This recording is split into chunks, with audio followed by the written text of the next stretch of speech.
Bismillah. Innal hamdalillah nahmaduhu wa nasta'inuhu wa nastaghfiruh wa na'udzu billahi min shururi anfusina wa min sayyiati a'malina. May yahdihillahu fala mudhillalah wa may yudlil fala hadiyalah.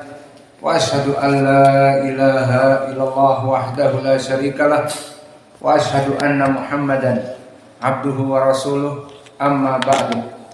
Alhamdulillah, pada kesempatan petang ini ba'dal maghrib 20 Muharram 1444 Hijriah bertepatan dengan 17 Agustus 2022, kita lanjutkan kajian di Fakultas Ilmi Raqaiq dalam pembahasan kitab Arba'in An-Nawawiyah, yang mana pada kesempatan hari ini telah masuk kepada hadis nomor 23. Maka sebelum kita masuk kepada pelajaran hari ini, dipersilahkan kepada ikhwanuna untuk mentasmi al-matan. Barakallahu fikum.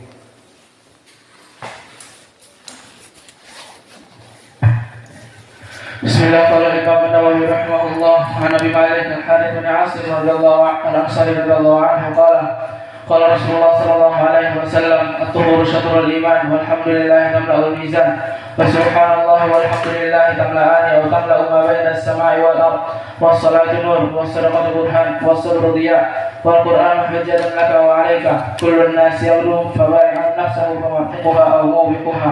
Rawahu Muslim.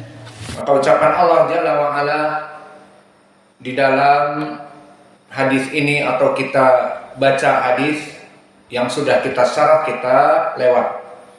An Abi Malik Al-Asy'ari qala Rasulullah sallallahu alaihi wa ala alihi wasallam, at-tuhur syatrul iman, bahwa pensucian, dan di sini kembali kepada dua perkara, pensucian badan dari najas. Barang siapa yang ingin salat, maka dia harus melaksanakan tohar ataupun pensucian badan dari kesyirikan. Disebutkan at-tuhur syatrul iman telah kita bahas di pelajaran yang lalu, dari pendalilan bahwa pensucian dari hadas setengah dari keimanan karena dia syarat dari diterimanya sholat, dan tidak usah kita sebutkan pendalilannya, telah kita lewati. Kemudian al-iman, alhamdulillah tamla'ul mizan, wa subhanallah walhamdulillah tamla'an, au tamla'u ma baina samawati wal ard. Kemudian kita bahas di pelajaran yang lalu tentang keutamaan at-tasbih dan tahmid, bahwa keduanya akan menjadi berat di timbangan. Tidak indah ya Hudzaifah, mana pendalilan bahwa kalimat tahmid dan juga tasbih sangat berat di timbangan dan ringan di lisan, di hadis yang telah kita sebutkan khusus. An Nabi Hurairah radhiyallahu anhu anna Nabi sallallahu alaihi wasallam qala subhanallah kalimatan khafifatan fil mizan thaqilatan 'inda ar-rahman, subhanallah bihamdihi subhanallah. Iqra kalimatan khafifatan fil lisan thaqilatun 'inda ar-rahman, subhanallah fil mizan thaqilatun 'inda ar-rahman, thaqilatun fil mizan habibatan ila ar-rahman, subhanallah bihamdihi subhanallahil azim. Baik. Ini pendalilan khusus tentang keutamaan alhamdulillah dan subhanallah, bahwa dia ringan di lisan dan berat di mizan, timbangan. Dan dua kalimat ini habibatan ila rahman, sangat dicintai oleh Allah, dan dia itu memenuhi langit dan bumi. Tidak sembarangan kalimat ini, subhanallah walhamdulillah. Maka lafaz yang di dalam hadis Abi Hurairah, apa lafaznya? Subhanallah wa bihamdihi subhanallahil azim, subhanallah wa bihamdihi subhanallahil azim. Diulang-ulang di mulut kita. Kedua lafaz ini, subhanallah wa bihamdihi subhanallahil azim, khafifatan, sangat ringan di lisan, sakilatan fil mizan, berat di timbangan. Maka ucapkan, basahi mulut-mulut kalian dengan subhanallah wa bihamdihi subhanallahil azim. Selesai dari permasalahan itu. Dan permasalahan malam ini kita masuk kepada matan wassalatu nurun wassadaqatu burhanun wassabru diyaun. Maka di dalam hadis ini ataupun lafaz ini disebutkan dari keutamaan as-shalah dan keutamaan as-sabr dan keutamaan sedekah. Maka dari keutamaan as-shalah dan juga keutamaan as-sabr, maka keduanya sangat besar di sisi Allah, dan bahkan Allah memerintahkan kita untuk beristi'anah, meminta bantuan dengan dua amalan ini. Maka Allah berfirman di dalam surat Al-Baqarah, wasta'inu bis-sabri was-shalah wa innaha lakabiratun illa 'alal khashi'in. Maka mintalah bantuan kepada Allah dengan melaksanakan salat dan melaksanakan kesabaran. Wasta'inu bis-sabri was-shalah menandakan dua amalan ini sangatlah agung. Jika kalian dalam keadaan kesempitan, minta bantuan kepada Allah dengan salat, kemudian dengan bersabar. Di saat orang memfitnah kalian, minta bantuan dengan salat dan minta bantuan dengan bersabar. Dan juga dibantu juga dengan ketakwaan, dan melaksanakan salat juga dari ketakwaan. Maka Allah berfirman dalam permasalahan sabar dan ketakwaan, in tasbiru wa tattaqu la yadurukum kaiduhum syai'a. Jika kalian dalam keadaan bersabar dan bertakwa, maka tidak berpengaruh orang-orang yang membenci kalian, menfitnah kalian. Kalian akan menang dan fitnah itu akan sirna, dan bahkan mengangkat derajat kalian dengan kesabaran dan ketakwaan. Maka ayat ini dengan ayat di Al-Baqarah tadi, wasta'inu bis-sabri was-shalah, sama. Karena kesabaran tadi disebutkan barang siapa yang bersabar, dan ketakwaan masuk kepadanya salat, salat dari ketakwaan. Maka dari sini saling menunjang dua ayat ini, wasta'inu bis-sabri was-shalah dengan kesabaran dan ketakwaan, wa in tasbiru wa tattaqu la yadurukum kaiduhum syai'a. Jika kalian bersabar dan terus melaksanakan ketaatan, salat berjamaah, puasa Ramadan, maka fitnah-fitnah dari orang-orang yang membenci kita akan sirna begitu saja dan tidak akan berpengaruh.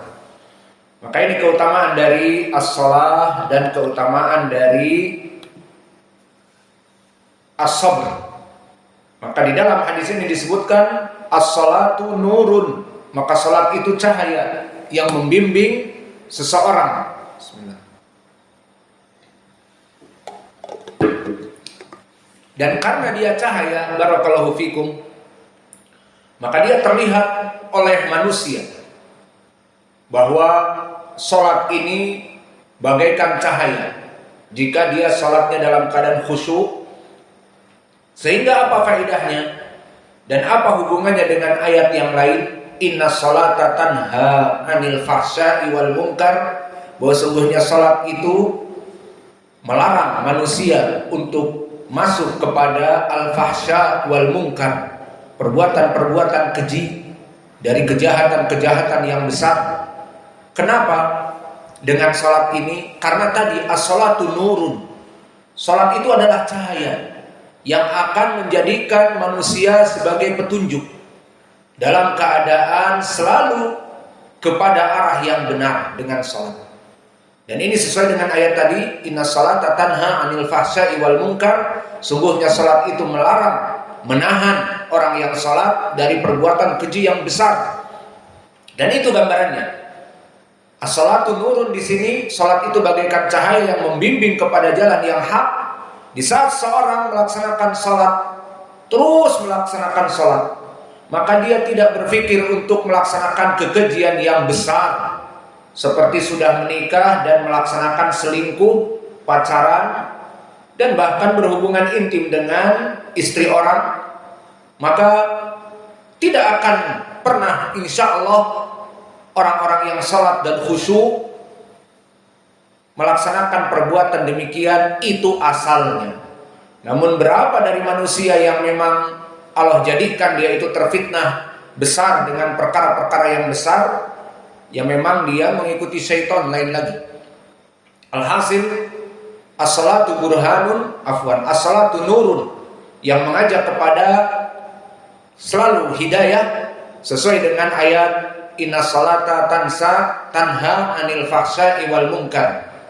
Dan begitu pun was-shadaqatu burhan, maka sedekah itu adalah burhan, dalil, hujjah. Maka sedekah dikatakan oleh Nabi seperti hujjah. Hujjah tentang apa? Hujjah tentang bahwa dia orang yang bertawakal kepada Allah. Kenapa? Karena asal dari sedekah, jika dia benar-benar ingin mempraktekkan sedekah yang benar, tidak diumumkan.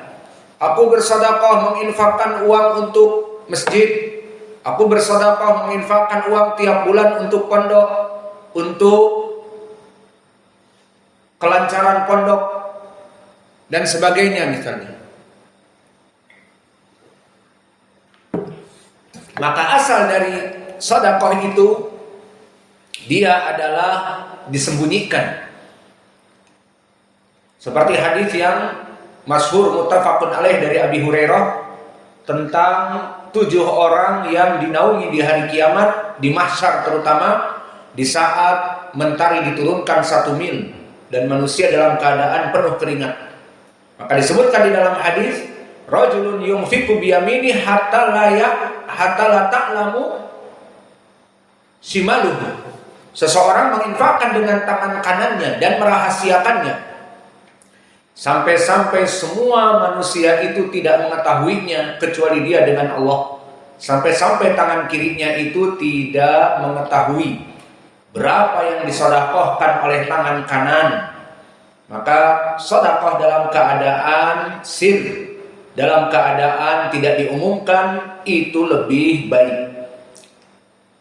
Lalu apa yang diinginkan dengan burhan? Dia itu dalil.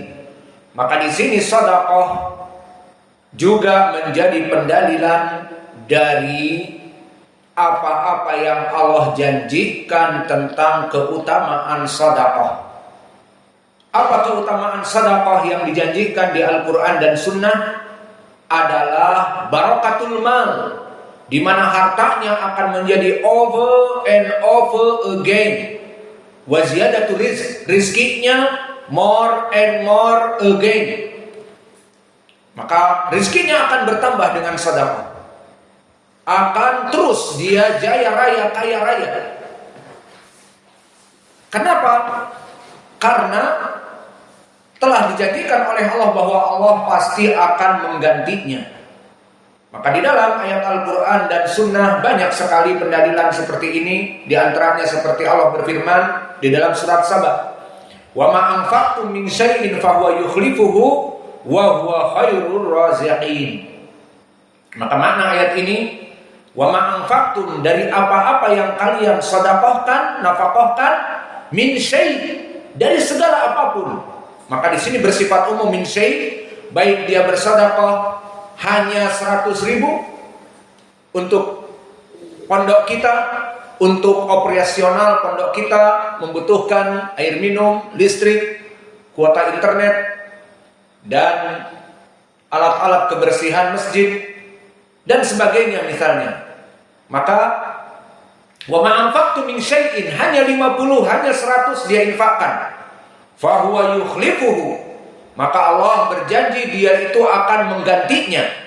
Wa huwa khairur raziqin, maka jika Allah yang menjamin menggantinya, siapa lagi yang akan menahannya? Wa huwa khairur raziqin, dan dia sebaik-baik pemberi rizki. Maka jika seorang bos besar menjamin untuk memberikan balasan dari sedekah kita, sedekah nanti aku tambah, maka bos besar itu bisa jadi dia menjanjikan dan menepati ucapannya, ataupun dia hanya main-main, atau bahkan dia hanya memberikan, jika menginfakkan 100 dibayar 200. karena dia manusia terbatas. Adapun Allah fahuwa yukhlifuhu wa huwa khairur raziqin. Maka Allah yang maha pemberi rizki, dia menjanjikan aku akan menggantikan, maka Allah akan menggantikannya dengan berlipat-lipat. Maka ini rahasia barakallahu fikum. Jika antum melihat kenapa ya si fulan itu enggak bekerja, dia itu usahanya ya apalah, pokoknya enggak bekerja, imma dia jadi dai, kok rezekinya lancar, kok sekarang sudah mempunyai Alphard dan sebagainya. Maka dari mana? Bisa jadi dia menginfakkan hartanya untuk kepentingan penuntut ilmu ataupun untuk kepentingan ma'had berjalan dari uang yang dia terima. Maka bisa jadi setelah itu Allah lipat gandakan rizkinya min haitsu la yahtasib, dari perkara-perkara yang tidak dia duga-duga. Tiba-tiba ada orang yang menginfakkan ini untuk membeli mobil, ini untuk membangun rumah khusus ustadz, ini untuk bla bla bla, ini untuk demikian dan demikian. Maka itu disebabkan karena barakatis sadaqah. Wa ma anfaqtum min syai'in fa huwa yukhlifu wa huwa khairur raziqin. Maka di ayat yang pertama ini Allah menjanjikan dia akan mengganti. Dan juga Allah berfirman, "Man dzalladzi yuqridullah qardan hasanan fayudha'ifahu lahu ad'afan katsirah." Maka di dalam ayat ini barang siapa yang meminjami Allah dengan pinjaman yang baik, apa maknanya meminjami Allah? Maknanya dia menginfakkan hartanya untuk Allah. Dibutuhkan untuk dakwah, dia berikan. Dibutuhkan untuk pembangunan masjid, dia berikan. Dibutuhkan untuk pembangunan MCK, dakwah dan sebagainya, dia berikan. Maka man dzalladzi yuqridullah qardan hasana, barang siapa yang meminjami Allah dengan pinjaman yang baik, untuk apa ini? Untuk Allah. Masjid untuk ibadah kepada Allah, MCK untuk berwudu, dan wudu adalah syarat diterimanya salat untuk Allah. Dan ini untuk kepentingan dakwah, untuk listrik, untuk air minum santri, dan untuk keberlangsungan belajar dan mengajar untuk Allah. Maka dia berikan pinjaman untuk Allah, maka kata Allah, fayudha'ifahu lahu ad'afan katsirah. Maka Allah akan membalas dengan melipat ganda